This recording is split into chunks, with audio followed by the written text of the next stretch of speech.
The original NES Bionic Commando, of course, is not the original game. I mean, it was an arcade game before, but the NES version is without a doubt the version from the 80s that really deserves like a remake, because it has the unique enemies and the storyline and everything.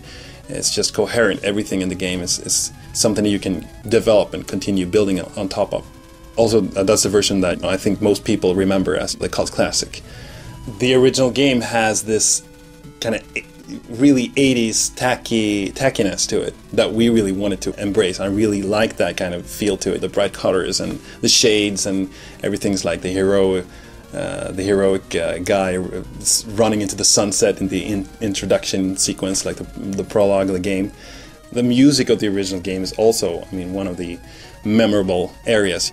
One of, I think, the reasons why it's remembered so fondly. I collected all the screenshots from the original game and pixelated them so you can clearly see what kind of color scheme they were using. The colors in the original are really saturated, really high colors. The reason for this, I believe, was the fact that they needed to separate the character from the background. Everything in a 2D game is really hard to read due to the fact of low detail and really tiling textures and everything.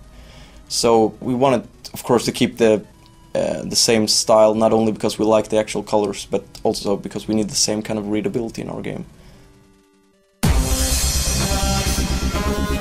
The characters in the original game was, conceptually speaking, very slimmed.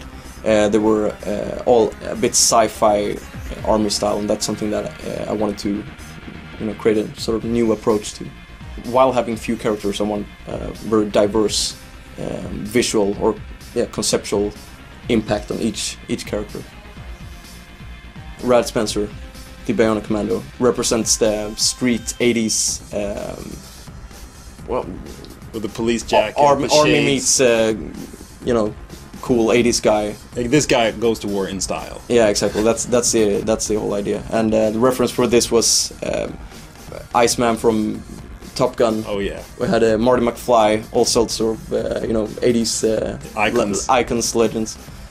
While Super Joe, we try to keep a more a specific American touch to. He has this kind of he's the American Sam hero. Elliott cowboy approach. While the Wired Gunner is some sort of more Austrian. Austrian Lederhosen style combined with RoboCop design elements, which is also really something I enjoy doing.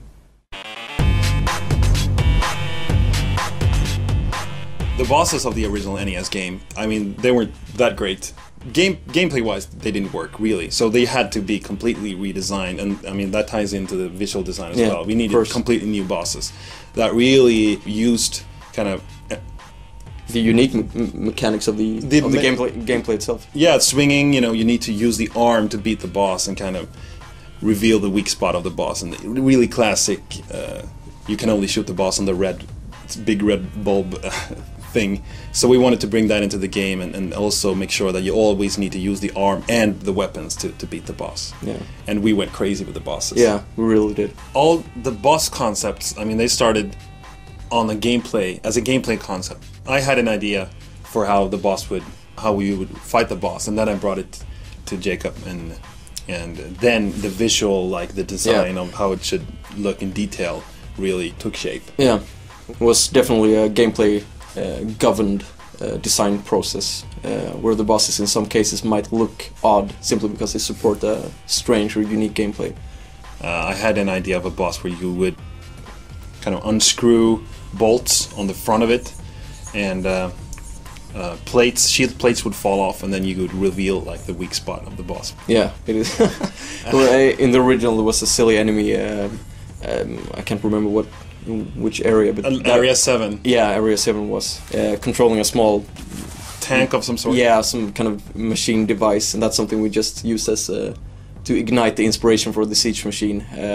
Or all the bosses actually being controlled by small people. Still an element which is hilarious and needed to be, taken care of in some manner.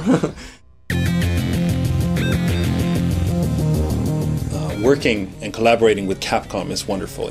It's an honor working with a company that made so many great games that I played when I was a kid.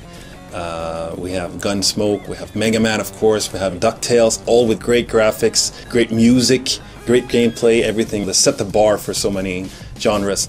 Working with them and learning from their expertise and experience within making games, and also being able to bring your ideas to the table and have them, look at that and say, yeah, this is good, work with this. It's so enjoyable.